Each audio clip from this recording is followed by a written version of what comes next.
In this video, I want to show a side-by-side comparison. You'll see at the top of the straight two of the set cars that came with the AutoWorld 400 Victory set. The white car is powered by AutoWorld's variable power supply set at 12 volt, and the inside lane with the red car, I have a AFX terminal track, and I have my variable power supply set at 12 volts on that lane. And I'm just going to do the best that I can do. I have a AFX 120 ohm equivalent resistor controller on the inside lane, and then on the white lane, outside lane, I'm using AutoWorld's wireless controller.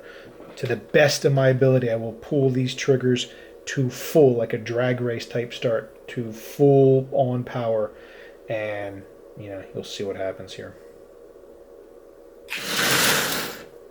So once again, the red car is the wired lane. All right, I'm trying to look at what I'm doing, and we'll do that again.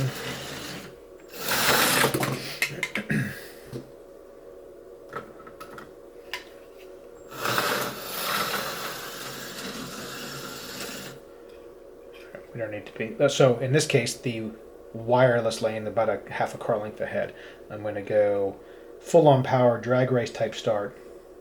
3, 2, 1.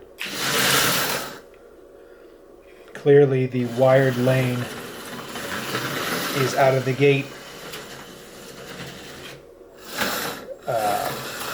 very quickly. Yeah? Very quickly.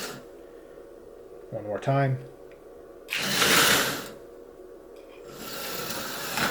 And perhaps I'll do it for a little. I don't know how well this is showing up in the frame, but maybe I'll start a little further down the track.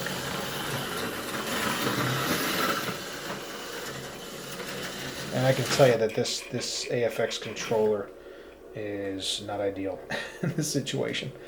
3, 2, 1. So, without a doubt, wired lane out ahead. Now, what I mentioned in the previous video is what if I'm just running the wireless setup.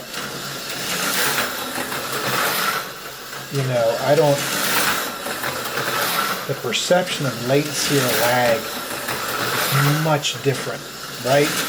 When you don't have that traditional wired controller to compare against. And I don't know, is this just pure lag? Is the signal, whatever processing that's going on, happening at a second later? I would think if that's the case, I would feel it in the use of the controller throughout, but maybe not. I'm speaking out of my depth. I don't know how Bluetooth in this case works in this scenario. Or can it be that the power just comes on, much slower? Can it be a combination of the two? I don't know. It could be, I suppose, but I just don't know. Someone asked in the forum, does the relative to trigger pull and the voltage, like on the variable power supply from AutoWorld, do things change there?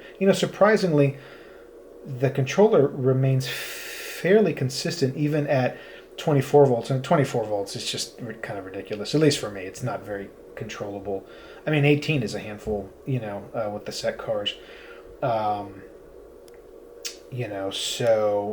So the controller remains fairly consistent in that case. Right now, as a reminder, we're at a 12 volt.